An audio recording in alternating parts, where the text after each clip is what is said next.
Hello everyone, আসসালামু আলাইকুম। কেমন আছো সবাই? আই হোপ ভালো আছো, সুস্থ আছো। আলহামদুলিল্লাহ আমিও ভালো আছি। সুরানিয়াস ব্লগ থেকে নিহা বলছি। সবাইকে স্বাগতম জানিয়ে আজকের ব্লগটা শুরু করলাম। এখন হচ্ছে আমি কাপড়ের স্তূপ নিয়ে বসছি। অনেক অনেক কাপড় নিয়ে বসছি, কারণ হচ্ছে আজকে আমার আলমারি ওয়ার্ড্রোব গুছাবো। এত বেশি এলোমেলো হয়ে আছে। আমি আমার রেগুলার ইউজের কাপড় যেগুলো বাইরে পরি, যেগুলো পরাই হয় না, মানে কোনোটাই খুঁজে পাচ্ছি না। তো ভাবলাম যেগুলো ইউজ করি সেগুলো আলাদা করব, যেগুলো আর কখনো ইউজ করব না সেগুলো আলাদা করে হচ্ছে দিয়ে দিব কাউকে। কারণ এত কাপড় জমে আছে, কোনো কাপড়েই তো দেখা যায় গুছানো হয়নি।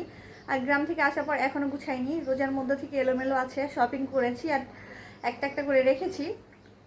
তো এলোমেলো থাকলে না আমার মেজাজ খারাপ থাকে সবসময়। একটা বিশেষ করে আমি আলমারি খুলে যদি এলোমেলো পাই আমার খুবই মন খারাপ হয়ে যায়, কেন যেন খিটখিটে লাগে মেজাজটা। তাই ভাবলাম আজকে এই কাজটাই করি, যেহেতু আজকে আমার হেল্পিং হ্যান্ড আসবে না।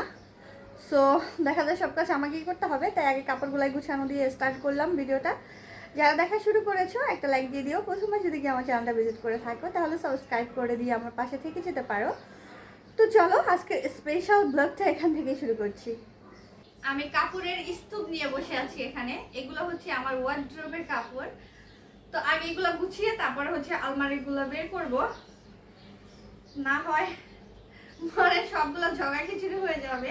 আমার সময় তো লাগবেই, তার উপরে দেখা যায় এলোমেলো বেশি হয়ে যাবে, বুঝতে পারবো না। তো এটা হচ্ছে আমার একটা বোরকা। এটা ব্যবহার করি না তা না, এটা ব্যবহার করা হয় কারচুপি কাজের একটা বোরকা। এটা দেখা যায় আমার বিশেষ কাজে লাগে, বিশেষ সময়ে। কারণ যেহেতু বুক খোলা বোরকা কিন্তু সবসময় পাওয়া যায় না। এটা কিন্তু টোটালি বুক খোলা, এই যে দেখো।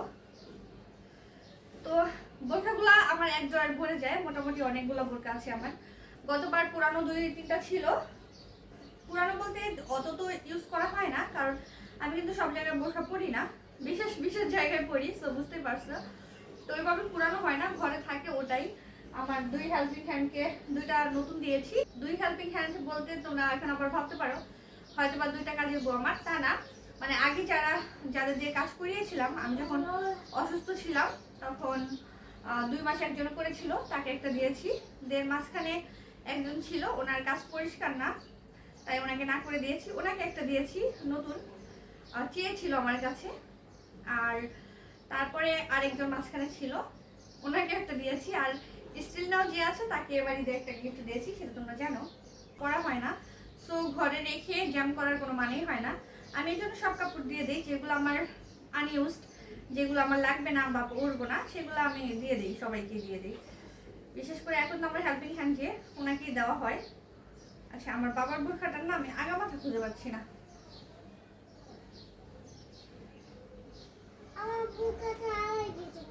না, তোমারটা হারিয়ে যাবে। এটা কি তাহলে? এটার সঙ্গে এটা পরবে? আচ্ছা, এই যে দেখো, এটা হচ্ছে আমার প্রিন্সেসের সুন্দর একটা বোরকা।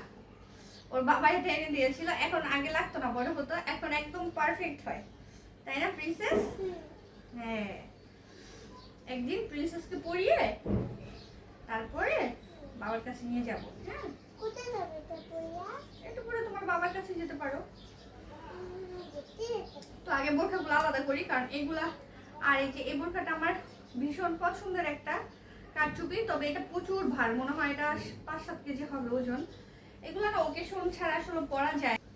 আমার এই কারচুপি কাজের বোরখাটা এত বেশি ভারী, এত বেশি ভারী, মানে এগুলা না কোনো ওকেশন ছাড়া আসলে একদমই পরা যায় না। কারণ নর্মালি ইউজ করার জন্য লাইট ওয়েট যেগুলো থাকে ওইগুলোই বেস্ট হয়।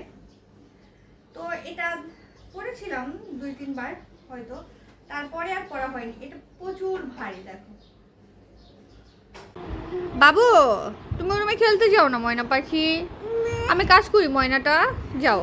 আমাকে কোনো বোরখা গুছাইতে দিতেছে না, কোনো কাপড় গুছাতে দিচ্ছে না। এরকম করলে আমি কিভাবে কাজ করবো সোনা পাখিটা?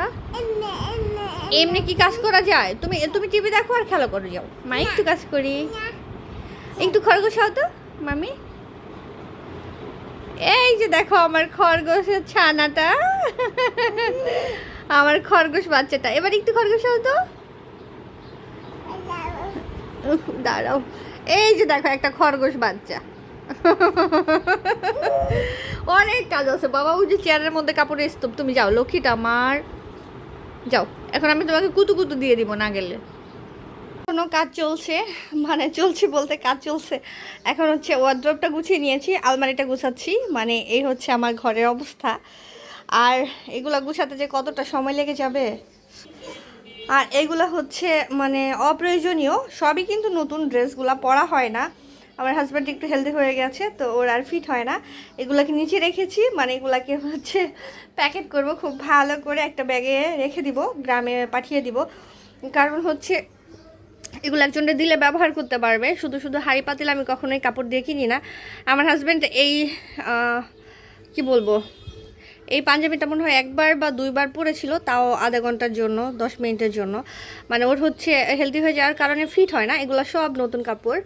তো এই জন্য ভেবেছি এগুলো দিয়ে দিব একজনকে। এই যে প্যান্টগুলা মানে টাইট হয়ে যায়, তো মোটামুটি এই যে এই পাঞ্জাবিটা সবই নতুন এগুলা, তো এই জন্য এগুলো আলাদা করে রাখছি। আর এখান থেকে এখন আরও বেরোবে। আর প্রিন্সেসেরগুলো এখনও টাচও করি নাই, তারপরেও দেখো এই অবস্থা। মানে কি বলবো, এই যে গুছাচ্ছি, গুছানো কিন্তু কিছুতেই শেষ হচ্ছে না, কারণ যেহেতু সব কাপড় বের করেছি টেনে টুনে। আর এই পাশে দেখাই, এই যে আমার হাজব্যান্ড একটু গুছাই দিয়ে গেছে ওর নিজেরগুলা কি কি রাখবে। আর এই যে আমার মাত্র 2টা তাক গুছানো হয়েছে, কারণ এগুলো তো আর দেখা যায় বাইরে ছাড়া ব্যবহার করা হয় না, রেগুলার ইউজেরগুলো হচ্ছে ওয়ার্ড্রোপেই রাখি। তো এখনও হচ্ছে নিচের তাকটা বাকি আছে। আর এই যে শাড়ির এই পাশটা গুছাবো, এখানে ইম্পর্টেন্ট ডকুমেন্টস আছে আমার ইউনিভার্সিটির, আমার হাজব্যান্ডের।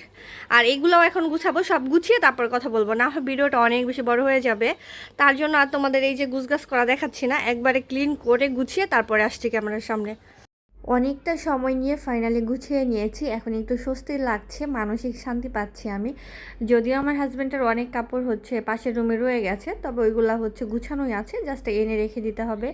আর আমারগুলো মোটামুটি গুছিয়ে নিয়েছি, এখন প্রিন্সেসের ওয়ার্ড্রোবটা বাকি আছে, সেটা আর এখন ধরবো না, তাহলে রান্নাবান্না করতে লেট হয়ে যাবে। নিচে শুধু রেখেছি আমি বেডশিট, বালিশের কাবার, আমার তারপর হচ্ছে ডাইনিংয়ের কাবার, মানে যেই প্রয়োজনীয় জিনিসগুলো। আর এখানে আমার শাড়ি, ব্লাউজ আর পেটিকোট আছে, এটা দিয়ে এক তাক ভরে গেছে মোটামুটি।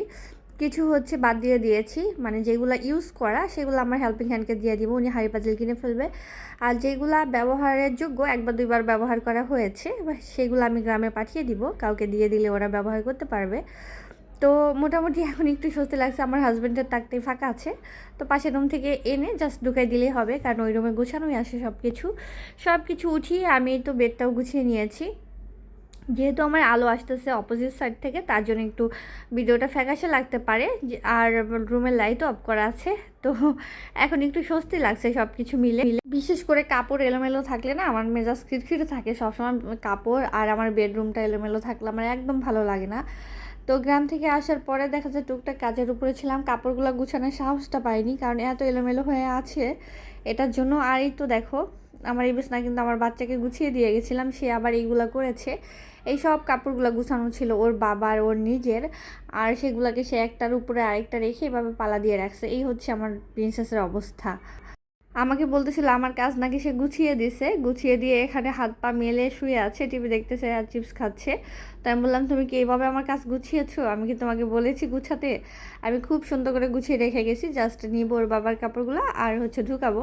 আর এই কথা বলার পর সে চুপি চুপি হাসছে মুখ ঘুরিয়ে, মানে সে আমার অনেক কাজ করে দিয়েছে, আমি তারপরে থ্যাংক ইউ বললাম না, সেই দুঃখে সে মানে একদমই বাঁচতেছে না আর কি।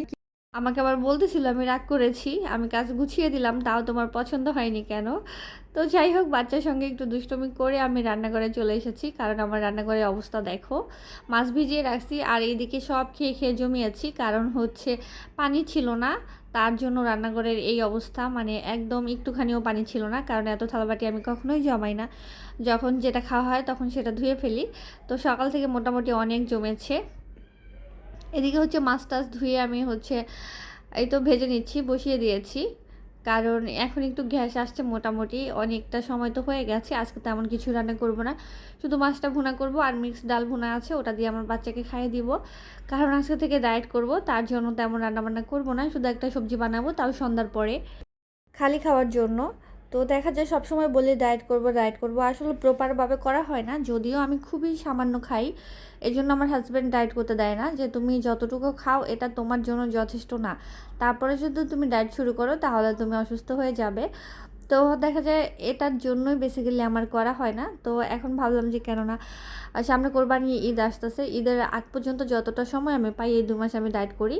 তারপর আগে থেকে ওয়েটটা অনেক কমেছে আলহামদুলিল্লাহ, আরও একটু কমিয়ে ফেলবো। এই তো আমার মাছ বোনা হয়ে গেছে। দেখো তেল টেল কম দিয়ে রান্না করলে কেমন ফ্যাকাশে লাগে দেখতে, একদমই ভালো লাগে না।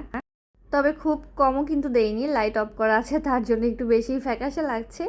যাই হোক, বাকি কাজগুলো হচ্ছে আমি অফ ক্যামেরায় করে নিয়েছিলাম, কারণ পানি ছিল না, মেজাজটা একদমই খারাপ হয়ে গেছিলো। কারণ আমার লাইফে আমি এই যে ঢাকা থাকি 15-16 বছর ধরে, এই প্রথম একটা বাসায় আসলাম যে বাসায় পানি থাকে না। কারণ আমার খুব একটা বাসা কিন্তু চেঞ্জ করা হয় না, আমি এই কয়েক বছর মাত্র 3টা বাসায় চেঞ্জ করলাম, তাও মানে আমাদের নিজেদের প্রয়োজনে, কোনো সমস্যার কারণে না। বাট এই বাসাটাও কিন্তু থাকতে অসুবিধা, বিষয়টা একদমই তা নয়, তবে পানি থাকে না, এটা হচ্ছে সমস্যা, মেইন প্রবলেম। দেখা যায় আজকে আমার সঙ্গে বারবার এটা হচ্ছে।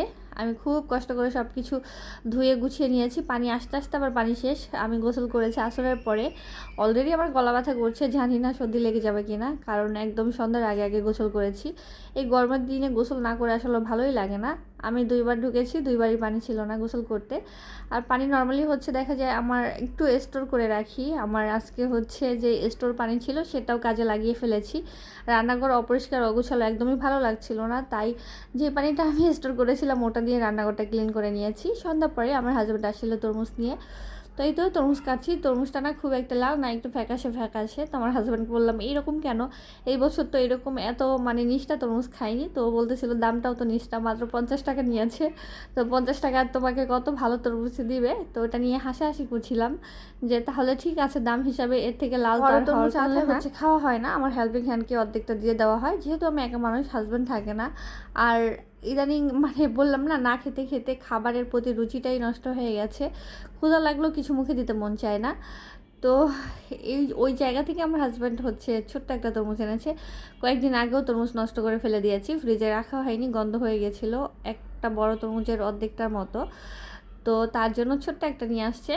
তো এই তো কাটাকুটা করছি, দুজনে মিলে খাবো। তো ওকে বলতেছিলাম তোমাকে আমি তরমুজ দিই, আমি চা নাই খেলে বাঁচবই না। গোসল করেছি আজকে হচ্ছে লেট করে, তার উপরে সব কাজ করতে মানে লেট হয়ে গেছে পানির জন্য, মেজাজটাই খিটখিটে হয়ে গেছে, ভালো লাগছে না। আমি আগে চা খাবো তারপর অন্য খাবার। তো এটা বলার পর বলতেছে ঠিক আছে তাহলে আমার জন্যও বানাও, তুমি একা কেন খাবে, দুজনে মিলেই খাই চলো। চাটা আমরা অফ ক্যামেরায় খেয়ে নিয়েছি, তারপর টুকটাক কাজও করেছি। একটু বারান্দায় আসছি মানে কাপড়গুলো নেওয়ার জন্য, কারণ সন্ধ্যাবেলা হচ্ছে দরজাটা লাগানোই থাকে, না হয় মশা ঢুকে যায়। আর এখানে দেখো স্প্রে বোতল আমার বাচ্চা কিভাবে ঝুলিয়ে রাখছে, এই হচ্ছে তার কাণ্ড। আমার এই মনেস্টাটা কত সুন্দর হয়েছে দেখো, এটা অনেক কিউট হয়েছে। কালকে হচ্ছে সকালবেলা তোমাদের সঙ্গে আমার গাছগুলো শেয়ার করব, এখন আর করছি না, কারণ রাতেরবেলা কিছুই বুঝবো না, এত সুন্দর ফুল দিয়েছে এটাই। তো এখন ভিডিওটা এখানেই শেষ করব, সবাই ভালো থেকো, সুস্থ থেকো, আল্লাহ হাফেজ। কালকে নতুন একটা ব্লগে তোমাদের সঙ্গে একদম প্রপারভাবে ভিডিও শেয়ার করব ইনশাআল্লাহ। ততক্ষণ পর্যন্ত আমার সঙ্গে থেকো, আল্লাহ হাফেজ।